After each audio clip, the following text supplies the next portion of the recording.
Engine पर चढ़ी विधायक पल्लवी पटेल योगी की पुलिस ने दर्ज किया एफआईआर। लखनऊ के चारबाग रेलवे स्टेशन पर उस वक्त हड़कंप मच गया जब सिरातू से विधायक पल्लवी पटेल अपने दल के सैकड़ों कार्यकर्ताओं के साथ प्लेटफॉर्म नंबर 1 पर पहुंच गई।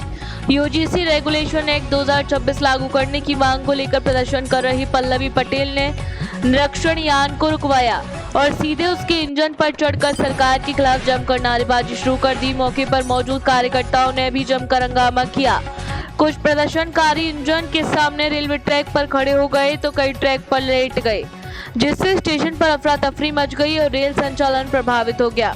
आरपीएफ, जीआरपी और लोकल पुलिस ने काफी मशक्कत के बाद पल्लवी पटेल और समर्थकों को इंजन से नीचे उतारा। दरअसल अपना दल कमेरावादी की नेता पल्लवी पटेल विधानसभा घेराव करने जा रही थी। अलग अलग जिलों से पहुंचे कार्यकर्ता चारबाग स्टेशन से विधानसभा कूच करने वाले थे, लेकिन पुलिस ने उन्हें रोक लिया।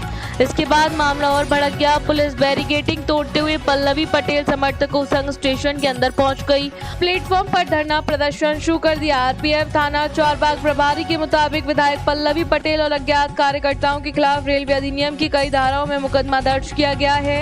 आरोप है कि बिना अनुमति रेलवे परिसर में प्रवेश, प्लेटफॉर्म पर उपद्रव, रेल इंजन पर चढ़ना और यात्रियों की सुरक्षा व सुविधा बाधित करने जैसे गंभीर मामलों में केस दर्ज हुआ है।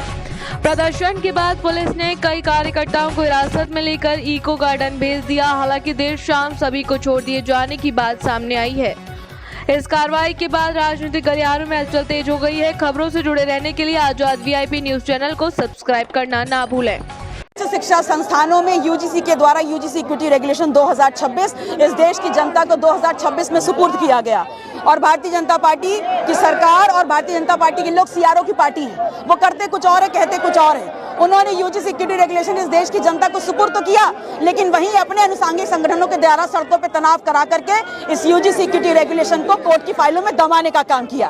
हम 10 फरवरी को सड़कों पर उतरे थे और तब भी हमारी यही मांग थी कि वंचित वर्गों के बच्चों की शिक्षा और उनकी जिंदगी की जो सांसें हैं वो सुरक्षित रहे। इसके लिए यूजीसी इक्विटी रेगुलेशन लागू होना बहुत जरूरी है, क्योंकि शिक्षा में जो शोषण है, जो टॉर्चर है, उस पर एक बहुत बड़ी लगाम लग जाएगी और एक बहुत ही सकारात्मक कदम होता। लेकिन ऐसा नहीं हो पाया और लगातार उस वक्त भी इस प्रदर्शन के माध्यम से प्रशासन ने हमसे वादा किया था कि सरकार तक आपकी आवाज पहुंचेगी, आपकी मांग पहुंचेगी, न्यायालय तक आपकी आवाज पहुंचेगी। नहीं पहुंची, कोई जवाब नहीं मिला, इसलिए पुनः आज सड़कों पे हम उतरे हैं। 3 महीने से लगातार उत्तर प्रदेश के तमाम विधानसभाओं में, गाँव में, कस्बों में जाकर के इस बात की आवाज उठा रहे हैं। जवाब नहीं मिला तो आज जनता सड़कों पर है। ये मामला कोर्ट में है, क्या कहना है? कोर्ट में ऐसे बहुत से मामले होते हैं। कोर्ट में तो जो मुख्यमंत्री बनते हैं, प्रधानमंत्री बनते हैं, उनके ऊपर भी संगीन धाराओं में मुकदमे होते हैं, लेकिन रातों रात जब वो वापस हो सकते हैं तो यूजीसी इक्विटी रेगुलेशन का जो मामला सरकार ने कोर्ट में फंसाया है, उसको वहां की फाइलों से निकाल करके बच्चों की जिंदगी, शिक्षा को सुरक्षित करने के लिए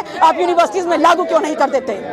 लगातार आप इस बात को उठा रही, पहले भी आपने प्रदर्शन किया था, आज भी आप प्रदर्शन कर रही, नहीं विपक्ष के और जो दल है वो आपके समर्थन क्यों नहीं आ रहे? देखिए, मेरा ये मानना है कि आज से 35 साल पहले मंडल कमीशन जब लागू होने की बात थी, जब मंडल कमीशन के सिफारिशों को लागू करके 27% आरक्षण देने की बात थी, अगर उस वक्त भी जो लोग सड़कों पे उतरे थे और उन्होंने ये सोच लिया होता कि सब हमारे साथ क्यों नहीं उतरते, तो आज 27% का आरक्षण नहीं मिल पाता। हम आज अकेले ही बहुत हैं, लेकिन आपने देखा पिछले प्रदर्शन से आज के प्रदर्शन में संख्या और जनता की संख्या बढ़ती जा रही है। आगे लगातार इस मोर्चे को तब तक संभालते रहेंगे जब तक यूजीसी इक्विटी रेगुलेशन लागू नहीं हो जाता। आज सबसे महत्व बिंदु है कि इस देश के आधी आबादी से भी ज्यादा जो लोग हैं, जो बहुसंख्यक समाज है, वंचित समाज है, उनके बच्चों का जो मूल अधिकार है शिक्षा, उसको सुरक्षित रखने के लिए इक्विटी रेगुलेशन लागू हो, इसकी आवाज बुलंद करें।